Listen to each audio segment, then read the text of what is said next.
도로를 달리던 검은색 차량이 갑자기 차선을 바꿉니다. 그러더니 반대편에서 달려오던 쓰레기 수거 트럭과 정면 충돌했습니다.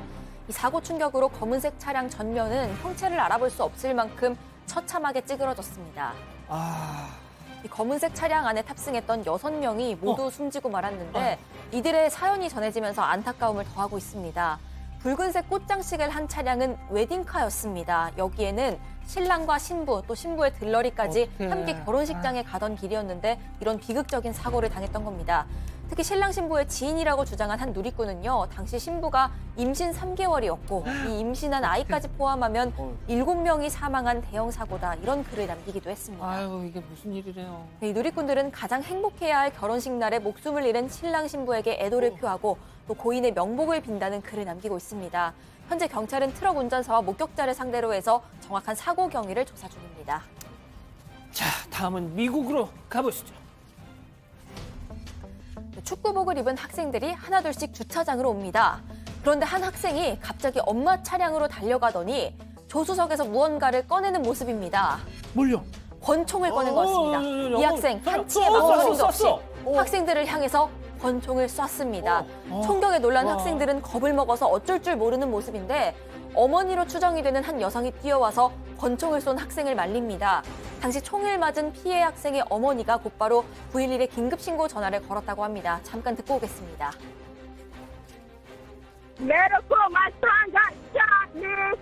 Your son was shot? Okay. My son. How old is he? He's 13, miss. Okay. There, ma'am, listen. Is the person that shot him still there? He's still here. He okay. He's talking. Just please hurry up. 네, 총격 사고로 학생 2명이 다쳤습니다. 한 명은 여전히 병원에 입원한 상태지만요. 목숨에는 지장이 없다고 합니다. 대체 왜? 감자칩 한 봉 때문에 벌어진 예? 사고였다고 합니다. 이 2명의 피해 학생이요. 총을 쏜 가해 학생을 감자칩으로 때렸고 이것 때문에 말다툼이 벌어졌다는 겁니다.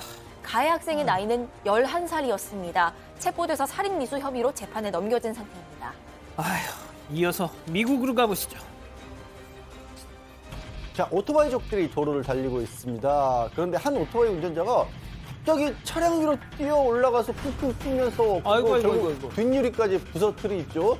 이 차선을 무시하고 달리는 오토바이들과 이 차량 운전자 갈등이 있었는데 결국 저런 일까지 벌어진 겁니다.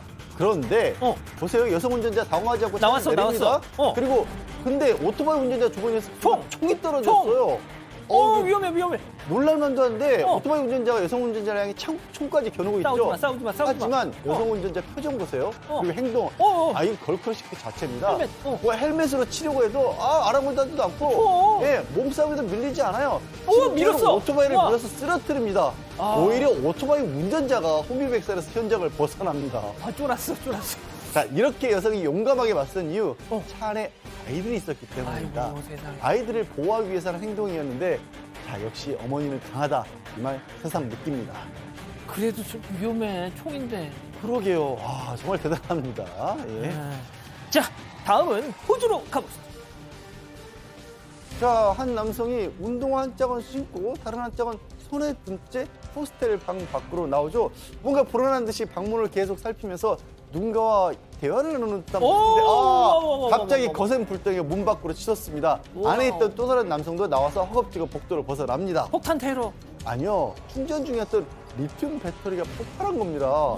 이 프랑스 배낭여행객 두 사람은 방 안에 있을 때 이상한 연기 냄새를 맡아서 나가려고 했던 상황이었는데 그렇게 나가기 천만 다행이죠. 여행객 중 한 명은 경미한 다리 화상을 입었지만 다행히 심각한 부상은 아니라고 합니다. 그렇군요. 자, 마지막 픽 주인공 동물입니다. 태국으로 가보시죠. 그 이소부화에 나오는 토끼와 거북이 경주 아시죠? 알죠. 토끼와 거북이 읽은 분들 실제로 둘이 경주하면 어떻게 될까 궁금하신 분들 궁금합니다. 많았을 것 같은데 태국에서 실제로 토끼한테 걸겠습니다. 토끼와 거북이 한판 달리기 대결이 태국에서 벌어졌습니다. 박 변호사님 누구한테 걸겠습니까? 크네요. 네. 수많은 관중들이 지켜보는 가운데 이렇게 거북이와 토끼가 출발선 앞에 있습니다. 거북이 앞서 그런데 나가고 있어요. 앞서 나가. 짧은 발임에도 엉금엉금 쇼다리. 앞만 보고 걸어갑니다. 반면 토끼는요. 토끼 어디 있어? 출발선 앞에서 주인만 바라보고 가만히 멀뚱멀뚱 앉아 있습니다. 야, 이거 거의 다 왔는데 이거. 이 뛰면 토끼가 뛰면 금방 따라잡을 것 같은데 출발을 깜짝조차 하지 않고 한결같은 페이스를 유지하며 걸어간 거북이가 결국 와우. 결승선을 통과를 했습니다. 시쳇말로 잽도 안 되는데요. 그러네요. 또 다른 경기입니다. 그런데 이때도 같은 결과가 나왔다고 합니다. 딴짓하고 있어, 딴짓. 토끼는 경기에 집중을 못하고 이리저리 다른 곳을 살피기에 바빴고요. 거북이는 열심히 앞만 보고 달려서 승자가 됐습니다. 아, 진짜. 와, 거북이 빠르네요. 박 변호사님 어떻게 하셨어요? 정의는 살아있네요. 맞나요? 여기까지. 아, 그렇군요. 알겠습니다. 가족 여러분 잊지 마시고 구독과 좋아요 알림 설정 여기. 여기.